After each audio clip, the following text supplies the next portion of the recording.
Hello friends, नमस्कार। स्वागत है आप सभी का इंडिया के largest e learning platform the Unacademy के इस YouTube channel let's crack MP exams में।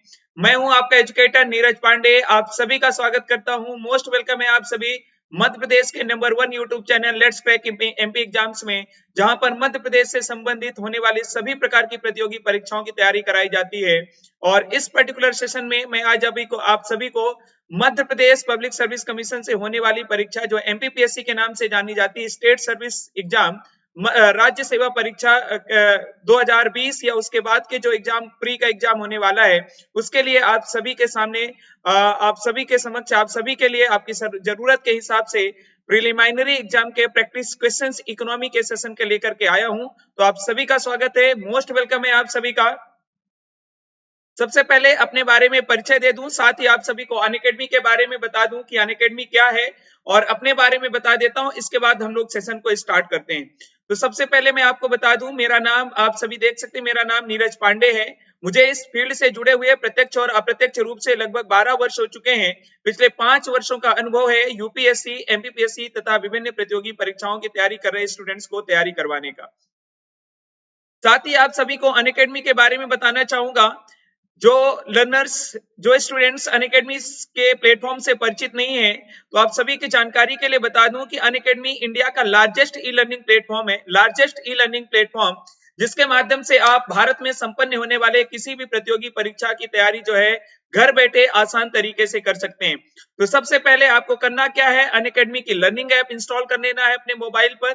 इसके बाद आपको गोल अपना सेलेक्ट कर लेना है, जिस भी एग्जाम की आप तैयारी कर रहे हो। इसके बाद आप सभी को बताना चाहूंगा कि अनअकैडमी के प्लेटफॉर्म पर, अनअकैडमी की लर्निंग ऐप पर प्लस कोर्सेज का एक फीचर है, जिसके माध्यम से आप संपूर्ण सिलेबस कवर अप कर सकते हैं। Hundreds of daily live classes होती हैं टॉप एजुकेटर्स से, इंडिया के मोस्ट डाइवर्सिफाइड एजुकेटर्स के माध्यम से आप उनमें से किसी भी क्लास को अटेंड कर सकते हैं। साथ ही साथ स्ट्रक्चर्ड वे में शुरू से लेकर के अंत तक अपनी तैयारी कर सकते हैं। लाइव टेस्ट एंड क्विजेज में पार्टिसिपेट कर सकते हैं। अनलिमिटेड एक्सेस होगा, PDF notes plus current affairs की मैगजीन, ये सब कुछ आपको एक सिंगल सब्सक्रिप्शन के माध्यम से प्रोवाइड की जाएगी। तो सबसे पहले आपको सब्सक्रिप्शन लेना कैसे प्राप्त कर पाएंगे, इस पर्टिकुलर ऑप्शन से आप सब्सक्रिप्शन का विकल्प प्राप्त कर सकते हैं। इसके बाद अपना ड्यूरेशन सेलेक्ट कर लें। ड्यूरेशन आपका कोई भी हो सकता है, 1 मंथ, 3 मंथ, 6 मंथ, 12 मंथ या 24 मंथ का ड्यूरेशन हो सकता है। इनमें से किसी भी ड्यूरेशन का आप ले सकते हैं। और ध्यान रखना है, मेरा रेफरल कोड PANDEY पांडे मेरा रेफरल कोड है। इस कोड का यूज करेंगे।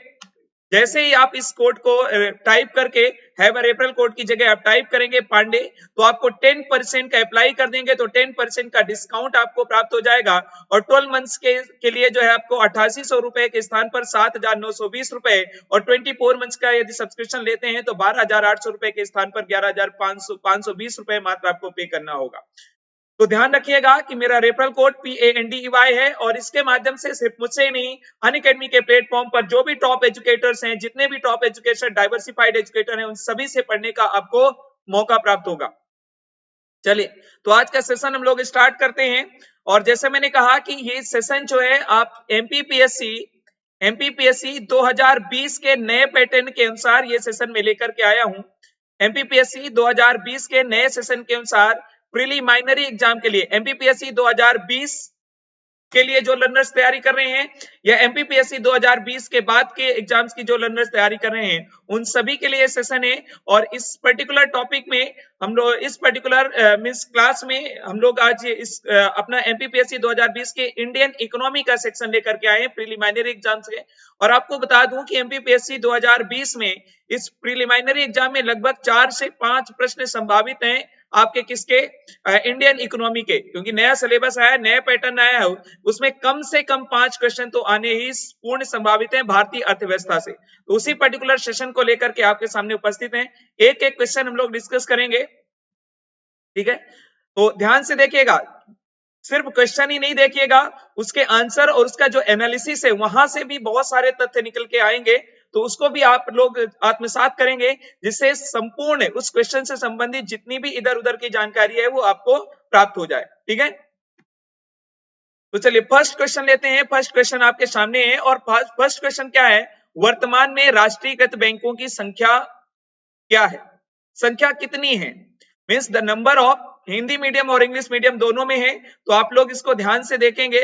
Means number of nationalised banks presently, वर्तमान में जो राष्ट्रीयकृत बैंक हैं वो कितने हैं। देखिए आपको बता दूं कि जो मींस बैंक्स होते हैं वो दो प्रकार के होते हैं मेनली। कितने प्रकार के? दो प्रकार के। एक आपका अनुसूचित बैंक, एक टाइप होता है अनुसूचित बैंक का, और दूसरे टाइप का होता है बैंक गैर अनुसूचित बैंक। गैर अनुसूचित बैंक, ये जो अनुसूचित बैंक होते हैं, शेड्यूल्ड बैंक होते हैं, ये भी दो प्रकार के होते हैं। एक आपका सार्वजनिक बैंक, सार्वजनिक बैंक, और दूसरा निजी बैंक। सार्वजनिक बैंक भी, पब्लिक सेक्टर बैंक भी दो टाइप के होते हैं। दैट मींस एक आपका एसबीआई और दूसरा आपका नेशनलाइज, दैट मींस राष्ट्रीयकृत बैंक, नेशनलाइज्ड बैंक। तो मींस बैंक दो प्रकार के, अनुसूचित बैंक और गैर अनुसूचित बैंक। आरबीआई एक्ट 1934 के अनुसूची 2 में जिन बैंक्स का नाम है, दैट मींस जो बैंक सूचीबद्ध हैं, लिस्टेड हैं, उन बैंक्स को क्या कहा जाता है? अनुसूचित बैंक कहा जाता है, या शेड्यूल्ड बैंक इंग्लिश में कहा जाता है। शेड्यूल्ड बैंक दो प्रकार के होते हैं। कौन कौन से? सार्वजनिक बैंक एंड निजी बैंक, दैट मींस आपके पब्लिक सेक्टर बैंक और इसके अलावा प्राइवेट बैंक। जो सार्वजनिक बैंक होते हैं, पब्लिक सेक्टर बैंक होते हैं, ये भी दो प्रकार के हैं हमारे देश में, एसबीआई और दूसरा नेशनलाइज्ड बैंक। ध्यान रखिएगा कि एसबीआई को राष्ट्रीयकृत बैंकों की श्रेणी में नहीं रखा जाता है। एसबीआई को means state bank of India को राष्ट्रीयकृत बैंकों की श्रेणी में नहीं रखा जाता है। तो ये जो टोटल सार्वजनिक बैंकों की संख्या हमारे देश में है, टोटल है 12। टोटल कितनी है? 12। 12 में से एक आपका एसबीआई हो गया। अब चूंकि एसबीआई ग्रुप नहीं रह गए, सभी बैंकों के जो एसबीआई के सब्सिडायरी बैंक थे उन सभी को जो है समाहित कर दिया गया एसबीआई में। तो आपके हो गए 12 और 11 आपके हो गए राष्ट्रीयकृत बैंक। तो दैट मींस इसके आंसर हो गया आपका 11। इसका आंसर क्या हो गया? 11। ठीक है, ध्यान रखिएगा। तो जितने भी मैंने तथ्य यहां पर डिस्कस किए उनको भी आप लोग ध्यान से देखिएगा, समझिएगा इनको। सेकेंड क्वेश्चन पर आते हैं। क्षेत्रीय ग्रामीण बैंकों की स्थापना कब हुई? When the regional rural banks were established. When the regional rural banks were established. क्षेत्रीय ग्रामीण बैंकों की स्थापना कब हुई? तो क्षेत्रीय ग्रामीण बैंकों की स्थापना, पहली बात तो ये क्षेत्रीय ग्रामीण बैंक है, दैट मींस इसका मतलब ये हुआ कि ग्रामीण क्षेत्रों के विकास के लिए विशेष रूप से एग्रीकल्चर से संबंधित गतिविधियों के लिए जो है क्रेडिट की सुविधा सुनिश्चित करने के लिए, फाइनेंशियल इंक्लूजन को बढ़ाने के लिए भारत में क्षेत्रीय ग्रामीण विकास बैंकों की स्थापना की गई है। और क्षेत्रीय ग्रामीण बैंकों की स्थापना की गई है और इसकी स्थापना सबसे पहली बार 2 अक्टूबर 1975 को। कब? 2 अक्टूबर 1975 को की गई है। तो इसका आंसर होगा 1975, दैट मींस इसका आंसर होगा सी। ठीक है, इसका आंसर होगा C. Next question, third question, banking सुधार से संबंधित समिति कौन सी है? बैंकिंग सुधार से संबंधित समिति कौन सी है?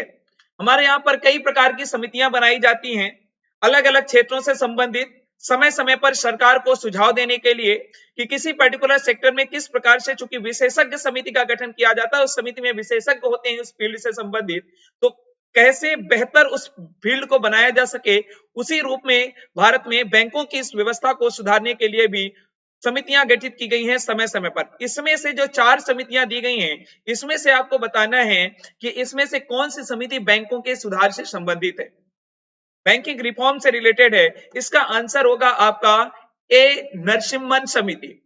2 बार नरसिम्हन समिति का गठन किया गया है, 1991 और 1998 का ध्यान रखिएगा। 2 बार नरसिम्हन समिति को बैंकिंग रिफॉर्म से संबंधित दैट मींस बैंकिंग सुधारों से संबंधित समिति का गठन किया गया है। तो यह इसका आंसर होगा ए, दैट मींस नरसिम्हन कमेटी। ठीक है, नेक्स्ट क्वेश्चन चलते हैं। फोर्थ क्वेश्चन, एसएलआर का पूरा नाम। हमारे एमपीपीएससी के पेपर में कई बार सिर्फ शब्द आ जाते हैं और ऐसे शब्द आते हैं जिनको हम डेली न्यूज में, अखबार में, कहीं ना कहीं ऐसे शब्दों को अपनी डेली की लाइफ में हम सुनते हैं, उनको जानते भी हैं कि ये क्या है, लेकिन कई बार ऐसे होता है शॉर्ट में नाम लेते रहते हैं दिन भर, और वो जो है उस शब्द का फुल फॉर्म जब आ जाता है लिखने को और 4 ऑप्शन लगभग एक जैसे मिलते जुलते दे देते हैं, तो हम कंफ्यूज हो जाते हैं। तो इसका आंसर ध्यान रखिएगा, इसका आंसर जो होगा दैट मींस एसएलआर क्या है? एक ये मॉनेटरी पॉलिसी का टूल है, दैट मीन्स भारत में मौद्रिक नीति का टूल है, एक उपकरण है, और इस उपकरण का प्रयोग आरबीआई करता है, और इसका फुल फॉर्म आपका क्या है, स्टेट्यूटरी लिक्विडिटी रेशो, मीन्स वैधानिक, हिंदी में कहा जाता है इसका वैधानिक तरलता अनुपात। मीन्स आरबीआई के नियमानुसार, रिजर्व बैंक ऑफ इंडिया के नियमानुसार बैंकों को कुछ लिक्विड फॉर्म में जो है मीन्स रखना पड़ता है अपने पास, आरबीआई के पास नहीं, अपने पास रखना पड़ता है बैंकों को लिक्विड फॉर्म में, जो है मीन्स डिपॉजिट्स होता है लिक्विड फॉर्म में, जो उनके मीन्स किसी रूप में, कैश के रूप में, गोल्ड के रूप में, सिक्योरिटीज के रूप में रख सकते हैं। तो ये इसको कहा जाता है, चूंकि वैधानिक होता है, कानूनी रूप से होता है, इसीलिए इसको वैधानिक कहा जाता है, और ये इसका आंसर होगा statutory liquidity ratio. That means आप देख सकते हैं हिंदी में कहा जाता है इसको वैधानिक तरलता अनुपात, ध्यान रखिएगा, वैधानिक तरलता अनुपात हिंदी में कहा जाता है। ठीक है, फोर्थ क्वेश्चन। नेक्स्ट क्वेश्चन पर चलते हैं हम लोग। फिफ्थ क्वेश्चन आपके सामने है, सीमांत स्थायी सुविधा की शुरुआत कब हुई? किसकी सुविधा, कौन सी सुविधा की? सीमांत स्थायी सुविधा की शुरुआत कब हुई, आपको बताना है।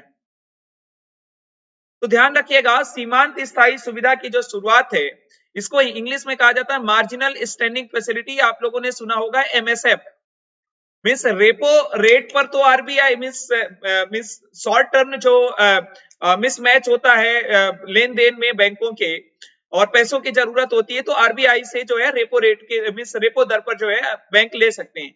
लेकिन कई बार होता है कि चूंकि रेपो रेट एक फिक्स्ड लिमिट होती है कि उसके ऊपर आरबीआई नहीं दे सकते, मीन्स बैंक नहीं ले सकते हैं, तो उसके ऊपर यदि आपको बैंकों को आवश्यकता होती है, तो जिस रेट पर वो लेते हैं, मीन्स आरबीआई लोन देता है, उसको कहा जाता है मार्जिनल स्टैंडिंग फैसिलिटी, और आरबीआई मीन्स रेपो रेट से इसका रेट जो है हमेशा ज्यादा होता है। इसको शुरुआत की गई है आपकी 2011 में, दैट मीन्स 2011 में। ये भी एक मॉनेटरी पॉलिसी टूल है, दैट मीन्स मौद्रिक नीति का उपकरण। क्लियर है? ये भी क्या है, एक मौद्रिक नीति का उपकरण है, तो इसका आंसर होगा ए। क्या होगा इसका आंसर? इसका आंसर होगा ए। नेक्स्ट क्वेश्चन की ओर हम लोग चलते हैं। सिक्स्थ क्वेश्चन आपके सामने, मौद्रिक नीति समिति की अध्यक्षता कौन करता है? मौद्रिक नीति समिति की अध्यक्षता कौन करता है? आपको बता दूं कि 2016 के पहले तक, कब? 2016 के पहले तक ये मौद्रिक नीति समिति का कॉन्सेप्ट ही नहीं था, मॉनेटरी पॉलिसी कमेटी का कॉन्सेप्ट ही नहीं था। एक्चुअल में मौद्रिक नीति बनाने की, जो इशू करने की, जारी करने की जो जिम्मेदारी होती है, जो रिस्पॉन्सिबिलिटी होती है, वो आरबीआई की होती है। किसकी होती है? आरबीआई की होती है। और आरबीआई की एक टेक्निकल एडवाइजरी कमेटी होती थी, टेक्निकल एडवाइजरी कमेटी, तकनीकी सलाहकारी परिषद होती थी, समिति होती थी, और उसके माध्यम से वो तकनीकी सलाहकारी परिषद आरबीआई गवर्नर को जो है रिकमेंड करती थी, मेजर्स रिकमेंड सुझाव देती थी, और उन सुझावों के आधार पर आरबीआई गवर्नर अपने अनुसार जो उसको बेहतर लगता था उसके अनुसार मॉनेटरी पॉलिसी जारी करते थे। लेकिन इस मॉनेटरी पॉलिसी में आप देखिए सिंगल व्यक्ति फाइनल डिसीजन ले रहा है, और वो है आरबीआई गवर्नर। और कई बार ऐसा होता था कि मीन्स आरबीआई गवर्नर की ये कहा जाता था, क्रिटिसाइज किया जाता था कि आरबीआई गवर्नर मनमानी कर रहे हैं, तो इसके स्थान पर एक उर्जित पटेल कमेटी बनी थी। उस उर्जित पटेल कमेटी ने रिकमेंड किया था कि मॉनेटरी पॉलिसी एक व्यक्ति की नहीं बल्कि कुछ व्यक्तियों के समूह से मिलाकर के बननी चाहिए, सभी के सुझाव लेना चाहिए, और इस पर इसमें गवर्नमेंट का भी रिप्रेजेंटेशन होना चाहिए। दैट मीन्स गवर्नमेंट का मतलब जो फिस्कल पॉलिसी तय करती है, राजकोषीय नीति तय करती है। तो इसके लिए ध्यान रखिएगा, इसके लिए जो है एक समिति का मीन्स अल्टीमेटली 2016 में मॉनेटरी पॉलिसी के को बनाने के लिए एक नया कॉन्सेप्ट आया, मौद्रिक नीति समिति, और उस मौद्रिक नीति समिति में 6 सदस्य होते हैं। 6 सदस्यों में से 3 आरबीआई के होते हैं और 3 आपके गवर्नमेंट के होते हैं, और इन 3 में आपका एक आरबीआई गवर्नर होता है, और यही इस समिति का, मौद्रिक नीति समिति का अध्यक्ष होता है।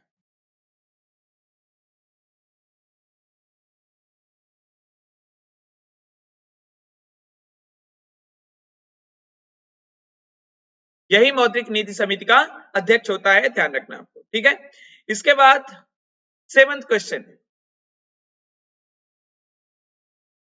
7th क्वेश्चन है, दैट मीन्स आरबीआई की स्थापना कितनी शुरुआती पूंजी के साथ हुई थी?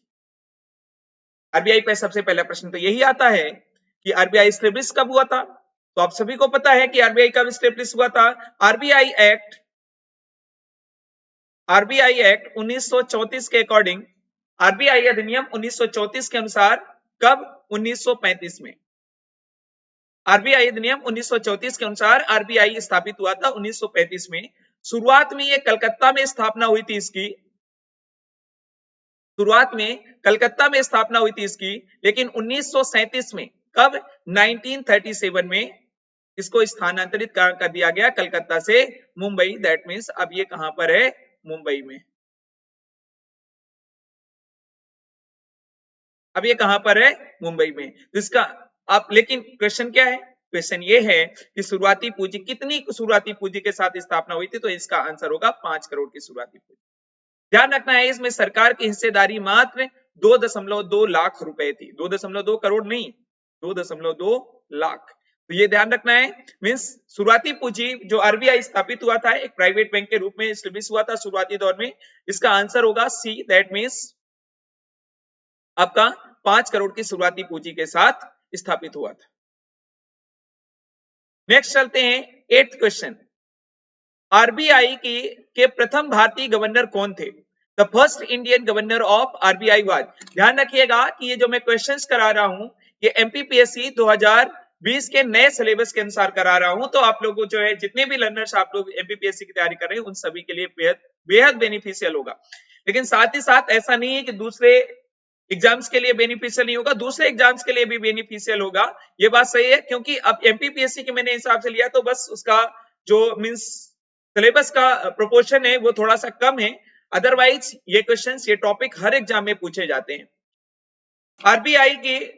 आरबीआई के प्रथम गवर्नर, प्रथम भारतीय गवर्नर, प्रथम गवर्नर नहीं, द फर्स्ट इंडियन गवर्नर प्रश्न पूछा है, क्योंकि शब्दों का बड़ा खेल होता है, शब्दों का बड़ा खेल होता है और शब्दों के ऊपर हमें पकड़ बनानी होगी। शब्दों का बहुत खेल होता है। First Indian governor of RBI was, answer होगा इसका सीडी देशमुख। आंसर होगा इसका सीडी देशमुख। लेकिन यदि यही क्वेश्चन भारतीय यहां पर नहीं होता तो इसका यही आंसर होता आपका ऑसबॉर्न स्मिथ।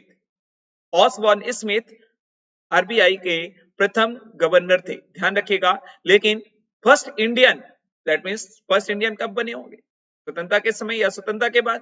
दैट मींस इसका आंसर होगा सीडी देशमुख। सीडी देशमुख जो है आपके आरबीआई प्रथम भारतीय आरबीआई गवर्नर थे।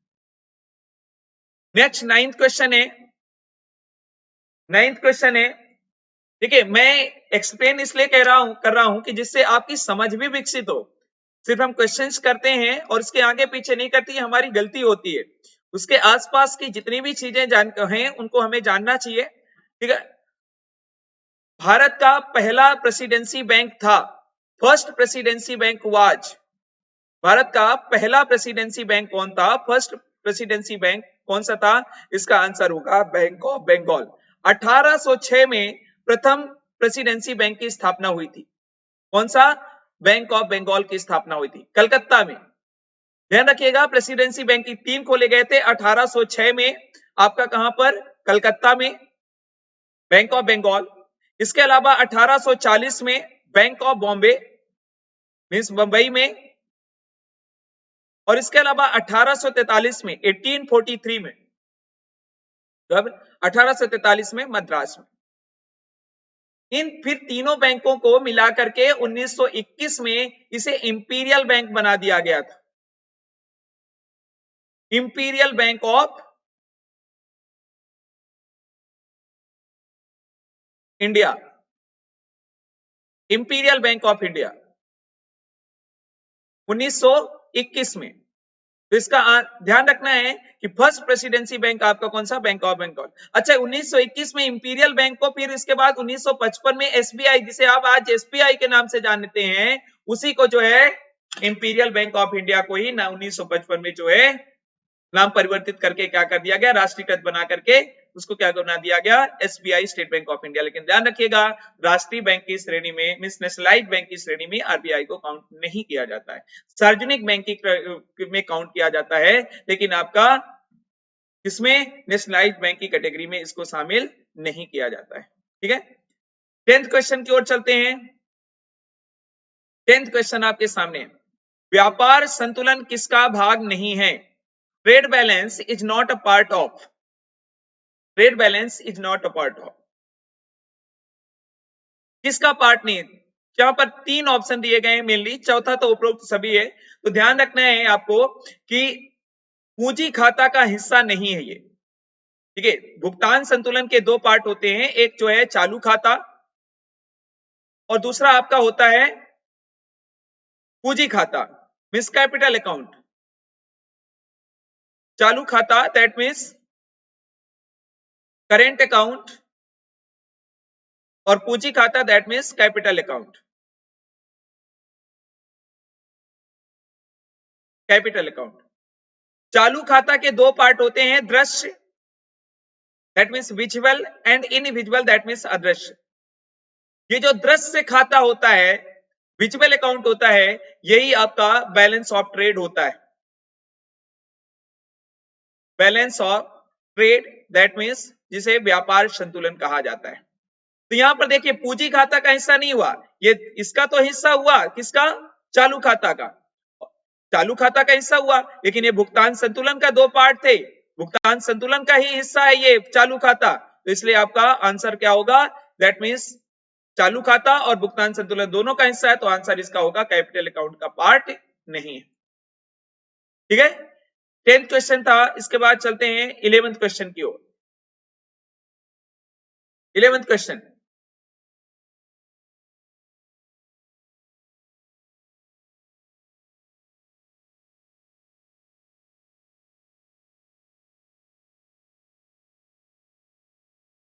ठीक है, 11th क्वेश्चन क्या है? FII किसका भाग है? FII is a part of, FII किसका पार्ट? देखिए विदेशी निवेश से संबंधित है, ये फॉरेन इन्वेस्टमेंट से संबंधित है। और जो फॉरेन इन्वेस्टमेंट होता है, फॉरेन इन्वेस्टमेंट वो 2 प्रकार का होता है, वो 2 प्रकार का होता है। तब तक आप लोग आंसर सोचिए, मैं इसको समझाता हूं। फॉरेन इन्वेस्टमेंट विदेशी निवेश 2 रूपों में होता है, 2 तरीके से। विदेशी निवेश एक रूप आपका होता है, कौन सा? FDI, दैट मींस इसे प्रत्यक्ष विदेशी निवेश कहा जाता है। क्या कहा जाता है? प्रत्यक्ष विदेशी निवेश कहा जाता है। दूसरा आपका होता है FPI, जिसे फॉरेन पोर्टफोलियो इन्वेस्टमेंट कहा जाता है, विदेशी पोर्टफोलियो निवेश।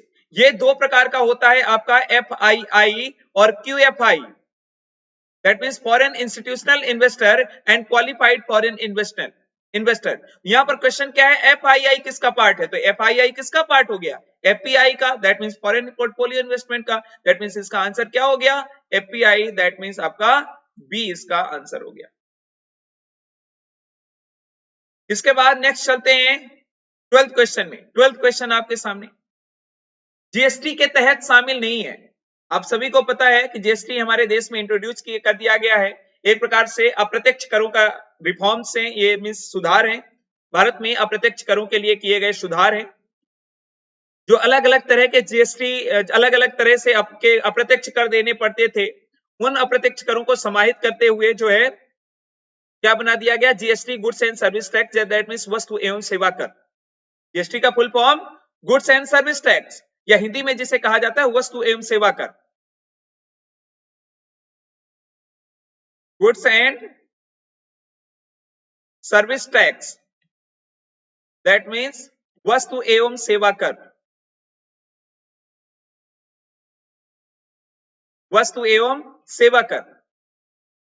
ये इसके सभी तरह के अप्रत्यक्ष करों को लगभग समाहित कर दिया गया है, लेकिन अभी भी आपका इसमें से कोई एक ऐसा जो है शामिल नहीं है इसमें, तो उसका आंसर होगा डी, कस्टम ड्यूटी, सीमा शुल्क। सीमा शुल्क को अभी जीएसटी के दायरे में नहीं लाया गया है, तो इसका आंसर होगा डी, ध्यान रखिएगा। ठीक है, इसका आंसर होगा डी।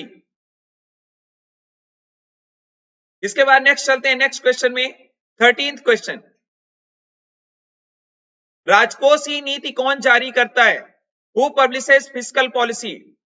ठीक है, किसी भी देश में जो राजकोषीय नीति होती, राजकोषीय नीति नहीं, अर्थव्यवस्था में जो नीतियां बनती हैं वो 3 प्रकार की होती हैं। किसी भी देश की अर्थव्यवस्था में जो नीतियां बनती हैं वो मेनली 3 टाइप की होती हैं। कौन कौन सी? एक आपकी होती है मॉनेटरी पॉलिसी, दैट मीन्स मौद्रिक नीति, मौद्रिक नीति। दूसरी होती है आपकी राजकोषीय नीति जिसे फिस्कल पॉलिसी कहा जाता है। ये होती है आपकी मॉनेटरी पॉलिसी, ये आपकी होती है फिस्कल पॉलिसी। और तीसरा होता है एक्जिम पॉलिसी या एक्सपोर्ट इंपोर्ट पॉलिसी या जिसे व्यापार नीति कहा जाता है। ये जो पॉलिसी होती है इसको तो हमने पढ़ लिया। मौद्रिक नीति कौन जारी करता है? आरबीआई जारी करता है। आरबीआई की जिम्मेदारी होती है मौद्रिक नीति को बनाना, जारी करना। लेकिन जो राजकोषीय नीति होती है, फिस्कल पॉलिसी होती है, ये फिस्कल पॉलिसी जारी करना, ये किसकी जिम्मेदारी होती है? ये जिम्मेदारी होती है आपके, दैट मीन्स जो फाइनेंस मिनिस्ट्री जिसे वित्त मंत्रालय कहा जाता है, वित्त मंत्रालय की होती है। दैट मीन्स इसका आंसर होगा आपका सी, फाइनेंस मिनिस्ट्री। राजकोषीय नीति राजा के कोष से संबंधित, दैट मीन्स आय और व्यय से संबंधित जो नीति होती है, टैक्सेशन वगैरह इसी में पढ़ा जाता है आपका। नेक्स्ट 14th, सेबी को सांविधिक दर्जा कब दिया गया? सांविधिक मीन्स कानूनी रूप से इसको वैधता कब प्रदान की गई? कानून बना करके इसको जो है कानूनी अधिकार कब दिए गए सेबी को? दैट सेबी मतलब x securities and exchange board of India.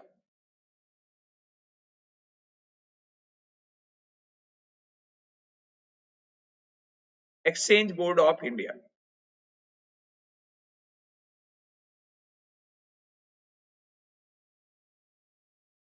Means प्रतिभूति विनियामक बोर्ड ही इसको हिंदी में कहा जाता है। प्रतिभूति विनियामक बोर्ड इसको कहा जाता है हिंदी में। तो सेबी को देखिए, सेबी कब स्थापित हुआ और सेबी को सांविधिक दर्जा दैट मींस स्टेटूटरी रिकॉग्निशन कब प्रोवाइड किया गया, इन दोनों में डिफरेंस है।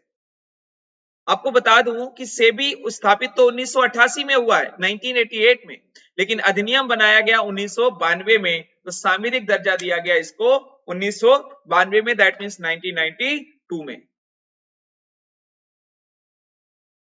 क्लियर है? मींस 1992 में इसको जो है सांविधिक दर्जा that means statutory recognition provide किया गया। ये आपको ध्यान रखना है, 1992 में SEBI got the statutory recognition in 1992। Next 15th question, share बाजार से संबंधित शब्द है, term related to share market.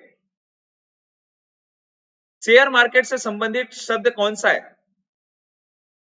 IPO, FPO या राइट्स इशू या सभी चारों में से? सोचिए आप लोग, जब तक सोच लिया आपने, इसका आंसर मैं बता देता हूं। इसका आंसर होगा D, all of the above, उपरोक्त सभी। इसका आंसर होगा all of the above, that means उपरोक्त सभी। ठीक है, मींस आईपीओ मतलब initial public offer, full form IPO का इनिशियल पब्लिक ऑफर, एफपीओ का follow on public offer, FPO का फॉलो ऑन पब्लिक ऑफर, और राइट्स इशू लिखा। ये तीनों के तीनों शेयर बाजार से संबंधित है, स्टॉक एक्सचेंज से संबंधित वर्ड्स हैं। नेक्स्ट 16th क्वेश्चन, किसान क्रेडिट कार्ड कब शुरू किया गया? व्हेन द किसान क्रेडिट कार्ड इंट्रोड्यूस्ड? 1999, 2000, 2003 या 2009? इनमें से क्या आंसर होगा? इसका आंसर होगा डी, 1998। किसान क्रेडिट कार्ड की शुरुआत आरबी गुप्ता कमेटी की रिकमेंडेशन के अनुसार 1998 में हुई थी। किसान क्रेडिट कार्ड की शुरुआत आरबी गुप्ता कमेटी की रिकमेंडेशन के अनुसार 1998 में हुई थी। ठीक है, नेक्स्ट चलते हैं 17th क्वेश्चन, एफडीआई का अर्थ है, एफडीआई का अर्थ क्या? अभी मैंने बताया, पीछे समझाया था मैंने, अभी पीछे मैंने समझाया था एफडीआई का क्या अर्थ है। एफडीआई स्टैंड्स फॉर ए प्रत्यक्ष विदेशी निवेश, बी ए है भविष्य प्रत्यक्ष निवेश, सी है प्रत्यक्ष विदेशी निवेश, डी है आगे प्रत्यक्ष निवेश, मतलब ए है फ्यूचर डायरेक्ट इन्वेस्टमेंट, बी है फॉरेन डायरेक्ट इन्वेस्टमेंट, सी है फर्दर डायरेक्ट इन्वेस्टमेंट, या डी है fund for direct investment. Means D है प्रत्यक्ष निवेश के लिए फंड। इसका आंसर क्या होगा? FDI stands for foreign direct investment, foreign direct investment. Means जब विदेशी कोई कंपनी या कोई व्यक्ति आकर के भारत में प्रत्यक्ष रूप से मशीनों पर, मशीनी उपकरण पर, जमीन पर, यहाँ पर इंफ्रास्ट्रक्चर पर जब कोई मीन्स आकर के निवेश करता है, कोई कंपनी विदेशी या भारत में कोई व्यक्ति मीन्स इंडस्ट्रियलिस्ट, उद्योगपति, इंटरप्राइजेज स्टेब्लिश करता है, तो ऐसे पर्टिकुलर निवेश को क्या कहा जाता है? प्रत्यक्ष विदेशी निवेश कहा जाता है। मीन्स स्टॉक एक्सचेंज के माध्यम से नहीं, शेयर मार्केट के माध्यम से नहीं, बल्कि प्रत्यक्ष रूप से जब पूंजी का निवेश करता है तो उसे क्या कहा जाता है? प्रत्यक्ष विदेशी निवेश या फॉरेन डायरेक्ट इन्वेस्टमेंट कहा जाता है। ठीक है, नेक्स्ट 18th क्वेश्चन, भारत ने अपनी औद्योगिक नीति तैयार करने के लिए किस प्रकार का आर्थिक मॉडल अपनाया है? What is the type of economic model that India adopted to design its industrial policy? Bharat ने अपनी औद्योगिक नीति तैयार करने के लिए किस प्रकार का आर्थिक मॉडल अपनाया है? इसका आंसर होगा, भारत ने अपनी औद्योगिक नीति तैयार करने के लिए जो मॉडल अपनाया है उसका आंसर होगा श्री मिश्रित अर्थव्यवस्था का मॉडल। हमने पढ़ा हुआ है डिटेल में कि मिश्रित अर्थव्यवस्था का model that means mixed model. देखिए, अर्थव्यवस्था के कई मॉडल होते हैं, विशेष रूप से 3 प्रकार के मॉडल होते हैं, और विशेष रूप से मैं कहूंगा 2, आपके पूंजीवादी और समाजवादी, या जिसे हम राज्य आश्रित अर्थव्यवस्था कहते हैं।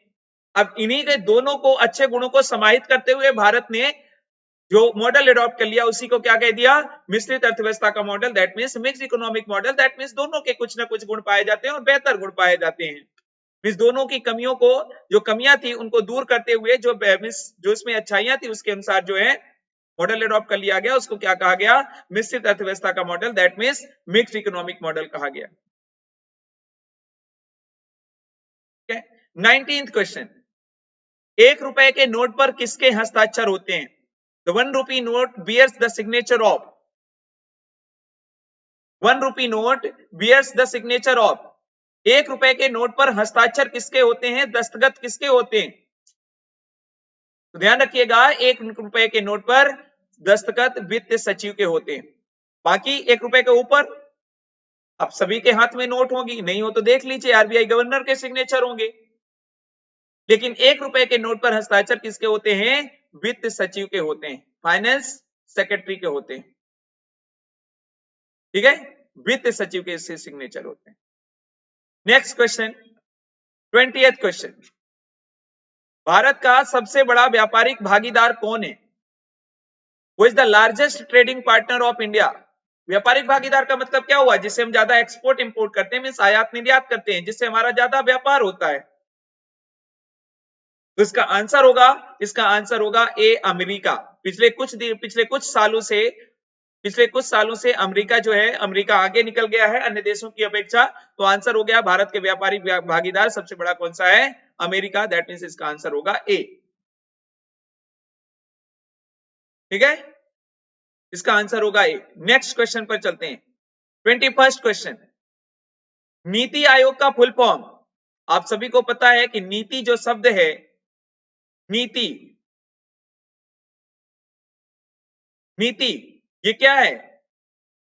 ये नीति हिंदी में तो वैसे कहते हैं नीति, दैट मींस पॉलिसी, लेकिन ये शब्द हिंदी में लगता है लेकिन है इसका फुल फॉर्म बनता है। और आप सब लोग, हम सब लोग जानते हैं कि नीति आयोग कहते रहते हैं दिन भर, लेकिन इसका हम में से कई लोग ऐसे हैं जो इसका फुल फॉर्म नहीं जानते हैं। तो आपको बता दूं, इसका फुल फॉर्म होता है National Institution for Transforming India. National Institution for Transforming India.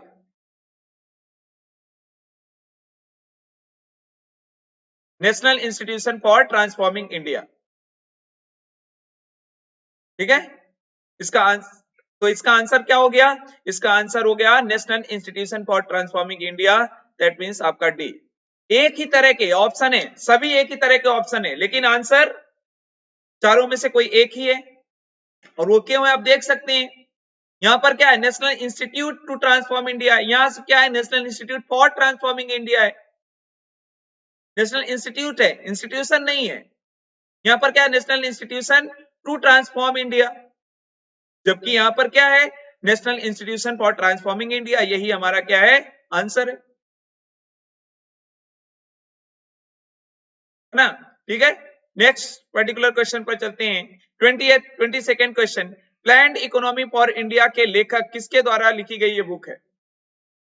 Bharat में इस बुक के बाद जो है माना जाता है कि इस बुक के द्वारा जो है भारत में प्लानिंग की शुरुआत हुई, दैट मीन्स नियोजित अर्थव्यवस्था की शुरुआत मानी जाती है।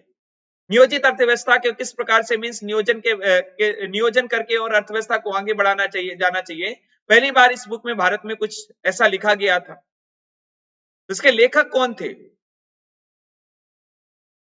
इसका आंसर होगा B, M Visvesvaraya, doctor Mokshagundam Visvesvaraya. Plan economy for India 1934 में ये किताब लिखी थी और यहीं से प्लानिंग की भारत में शुरुआत मानी जाती है। नियोजन की शुरुआत भारत में इसी बुक के माध्यम से मानी जाती है। ठीक है, 22nd क्वेश्चन हो गया। 23rd क्वेश्चन,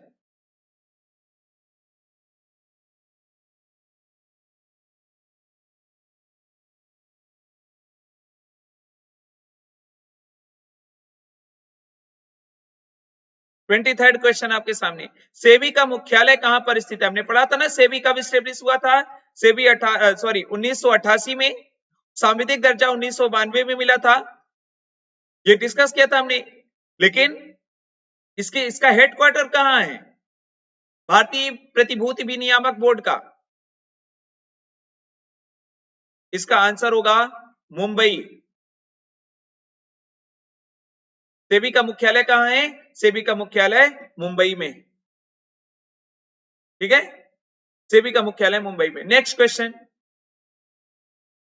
24th क्वेश्चन, निम्नलिखित में से किसे पहले इंपीरियल बैंक ऑफ इंडिया के नाम से जाना जाता था? Which among the following was previously known as Imperial Bank of India? तो मैंने डिस्कस किया हुआ है, इंपीरियल बैंक ऑफ इंडिया किसे कहा जाता है? मीन्स जो प्रेसिडेंसी बैंक थे, 3 प्रेसिडेंसी बैंक, उनको 1921 में क्या बना दिया गया था? Imperial bank. लेकिन 1955 में उन्हें परिवर्तित करके क्या बना दिया गया इंपीरियल बैंक को? एसबीआई। इसका आंसर क्या होगा? भारतीय स्टेट बैंक। 1955, सॉरी, इसका मीन्स भारतीय स्टेट बैंक है, ऑप्शन दूसरे उस पर लग गया, ऑप्शन पर भारतीय स्टेट बैंक, दैट मीन्स ए। ठीक है, 25th क्वेश्चन, निम्नलिखित में से किस स्तर पर भारत में केंद्रीय सहकारी बैंकों की स्थापना की जाती है? That means central cooperative banks को किस स्तर पर जो है स्थापित किया गया है? सेंट्रल कोऑपरेटिव बैंक्स को किस स्तर पर स्थापित किया गया है? तो इसका आंसर होगा आपका जिला स्तर पर। सेंट्रल कोऑपरेटिव बैंक्स मीन्स केंद्रीय सहकारी बैंकों की स्थापना जिला स्तर पर स्थापित किए गए हैं। ठीक है, डिस्ट्रिक्ट लेवल पर। नेक्स्ट, 26th क्वेश्चन, बैंक नगद आरक्षित अनुपात के किस रूप में रखते हैं? That means the banks keep the cash reserve ratio in the form of, किस फॉर्म में, किस रूप में रखते हैं बैंक कैश सीआरआर को? सीआरआर को किस रूप में रखते हैं? बैंक नगद आरक्षित अनुपात को किस रूप में रखते हैं? गवर्नमेंट सिक्योरिटी के रूप में, कैश इन हैंड के रूप में, डिपॉजिट्स इन आरबीआई, या cash and government securities in India, किस रूप में?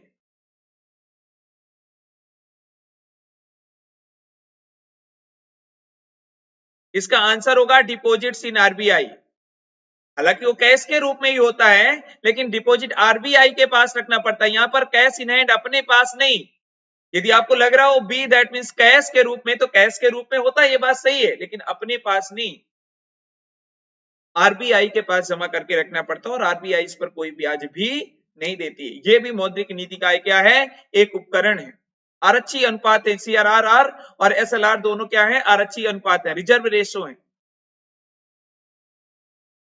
ठीक है, नेक्स्ट क्वेश्चन पर चलते हैं। 27 क्वेश्चन, अनुचित व्यापार प्रथाओं में शामिल है, unfair trade practices are included in. एक अधिनियम बनाया गया है अनफेयर ट्रेड प्रैक्टिसेस को रोकने के लिए, इसका आंसर है monopolistic and restrictive trade practices act. Monopolistic and restrictive trade practices act, इसका आंसर होगा एमआरटीपी अधिनियम, दैट मींस इसका आंसर होगा सी, एमआरटीपी अधिनियम। Next question, 28th question,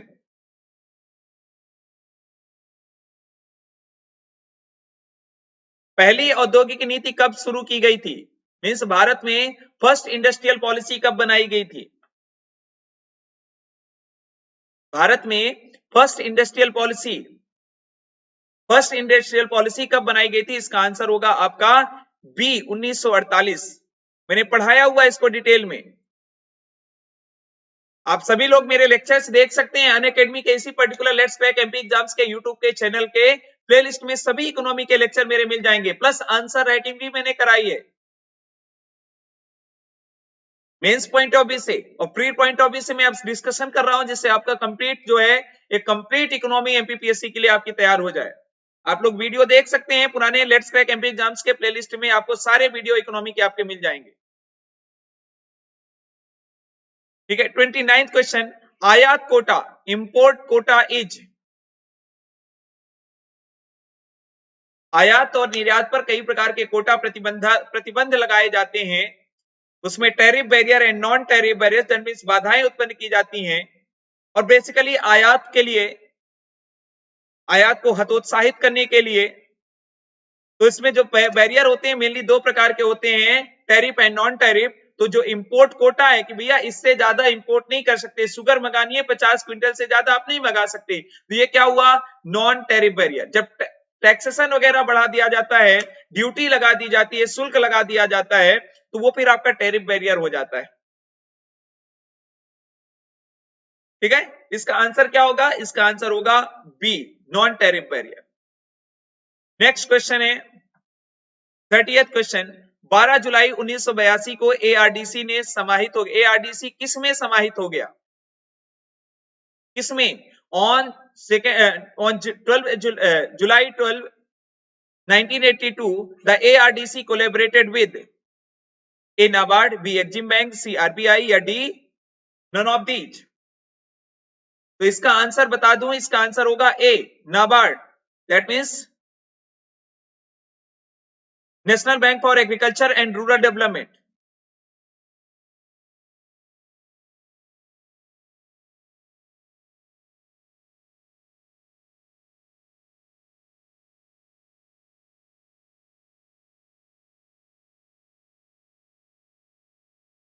national Bank for Agriculture and Rural Development, इसका आंसर होगा ए।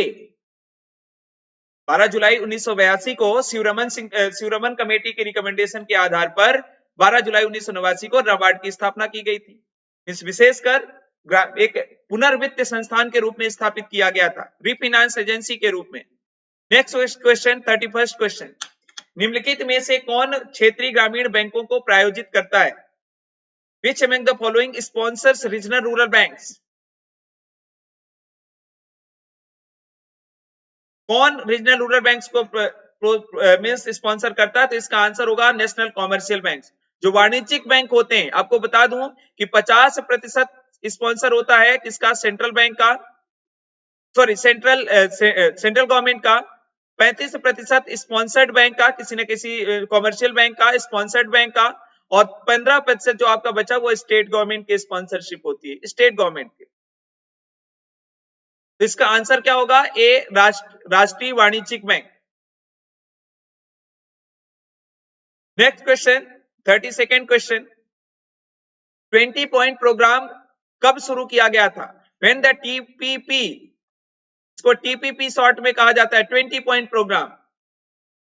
कुछ विशेष पर्टिकुलर क्षेत्र निर्धारित किए गए थे, सरकार को इस दिशा में कार्य करना था, विकास के मार्ग प्रशस्त करने थे, फोकस्ड बिंदु थे। तो इसका आंसर होगा बी, 1975 में 20 पॉइंट प्रोग्राम स्टार्ट किया गया था।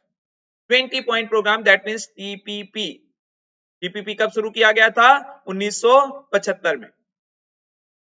Next question, 33rd question, GDP कुल मूल्य है, GDP is the total value of, इनमें से आंसर देना है एबीसीडी में से।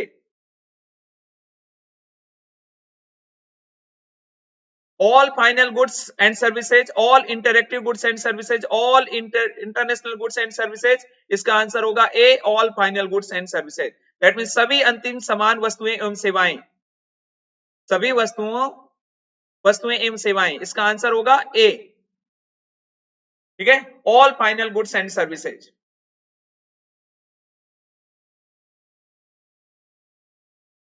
All final goods and services,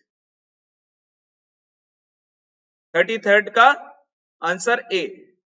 next question 34th, Bharat में हरित क्रांति के जनक कौन है? Who is the father of green revolution in India? Who is the father of green revolution in India? इसका आंसर होगा एमएस स्वामीनाथन। एमएस स्वामीनाथन। भारत में हरित क्रांति के जो जनक माने जाते हैं वो एमएस स्वामीनाथन माने जाते हैं। ध्यान रखिएगा कि यदि विश्व में पूछा जाए, मींस हरित क्रांति के सिर्फ इतना पूछा जाए हरित क्रांति के जनक, तो आंसर होगा Norman E Borlaug, Norman Borlaug. लेकिन यदि भारत में पूछा जाए कि भारत में हरित क्रांति के जनक कौन है, तो भारत में हरित क्रांति के जनक डॉक्टर एमएस स्वामीनाथन है। इसका आंसर होगा B. Next question, IMF, IMF का फुल फॉर्म, एक अंतरराष्ट्रीय वित्तीय संस्था है ये, आपको बताना है इसका फुल फॉर्म क्या है। इसका आंसर होगा इंटरनेशनल मॉनेटरी फंड, सी। आईएमएफ का फुल फॉर्म अंतरराष्ट्रीय मुद्रा कोष, अंतरराष्ट्रीय मुद्रा कोष, that means international monetary fund. इसके बाद लास्ट क्वेश्चन आज के चलते हैं, लास्ट क्वेश्चन आज का, एक बंद अर्थव्यवस्था का मतलब क्या है? A closed economy means, a closed economy means एक बंद अर्थव्यवस्था का मतलब क्या होता है? एक बंद अर्थव्यवस्था का मतलब, इसका आंसर होगा नाइदर एक्सपोर्ट नॉर इंपोर्ट, मतलब बिल्कुल बंद, ना तो आयात और निर्यात, दूसरे देशों से कोई मतलब ही नहीं, दूसरे देशों से आयात और निर्यात से संबंधित, दैट मींस व्यापार से कोई मतलब ही नहीं। इसका आंसर होगा डी। ठीक है, चलिए तो फिर आज के लिए क्वेश्चंस के लिए इतना ही। ध्यान रखिएगा कि एमपी जीके का मेरी जो क्लास है 5 बजे से डेली होती है अनअकैडमी की लर्निंग ऐप पर, ये सभी के लिए बिल्कुल फ्री होती है, सभी के लिए बिल्कुल फ्री होती है, तो मोस्ट वेलकम रहेंगे। आप लोगों को करना क्या है, मेरी प्रोफाइल में आपको सर्च बॉक्स में जाना है अनअकैडमी की लर्निंग ऐप पर, यदि नहीं इंस्टॉल किया तो प्लीज आप लोग इंस्टॉल कर लें अनअकैडमी की learning app Google play store से, और सर्च बॉक्स में नीरज पांडे सर्च करें, मेरी प्रोफाइल में जाकर के मेरे जो प्लस कोर्सेस हैं उनको भी आप, यदि प्लस को सब्सक्राइबर हैं तो प्लस को देख सकते हैं। मींस यदि सब्सक्राइब नहीं किया है तो मैं बता दूंगा आपको कैसे सब्सक्राइब कर सकते हैं। और इसके अलावा जो फ्री कोर्सेस हैं, स्पेशल क्लासेस हैं एमपी जीके की, पॉलिटी की, वो प्रैक्टिस सेशन, वो सब कुछ आप देख सकते हैं। तो एमपी जीके की क्लास मेरी डेली होती है। तो आप सभी को बता दूं कि 17 नवंबर से मध्य प्रदेश का इतिहास, कला और संस्कृति एवं जनजातियां, ये टॉपिक मैं शुरू कर रहा हूं 17 नवंबर से 5 बजे से 5 PM से अनअकैडमी की लर्निंग ऐप पर। ये भी बिल्कुल फ्री और बाइलिंगुअल होगा, बाइलिंगुअल। ठीक है, तो आप सभी का स्वागत रहेगा, मोस्ट वेलकम रहेंगे। साथ ही साथ आप सभी को बता दूं कि अनअकैडमी की लर्निंग ऐप पर के माध्यम से आप इंडिया के बेस्ट एजुकेटर से पढ़ते हुए अपनी संपूर्ण तैयारी कर सकते हैं, स्ट्रक्चर्ड वे में हर सब्जेक्ट, और बेहतरीन तरीके से अलग अलग टॉप एजुकेटर्स के माध्यम से पढ़ सकते हैं। आप सारे के सारे सब्जेक्ट कवर अप कर सकते हैं स्ट्रक्चर्ड वे में शुरू से लेकर के अंत तक। तो आपको बता दूं कि अनअकैडमी का प्लस के माध्यम से आपको ये प्राप्त होगा PDF नोट्स के साथ, 12 मंथ्स के लिए मात्र जो है 12 मंथ्स और 24 मंथ्स के सब्सक्रिप्शन किफायती हैं। हालांकि आप 1 मंथ 3 मंथ्स या 6 मंथ्स जो भी आपको बेहतर लगता हो आप ले सकते हैं।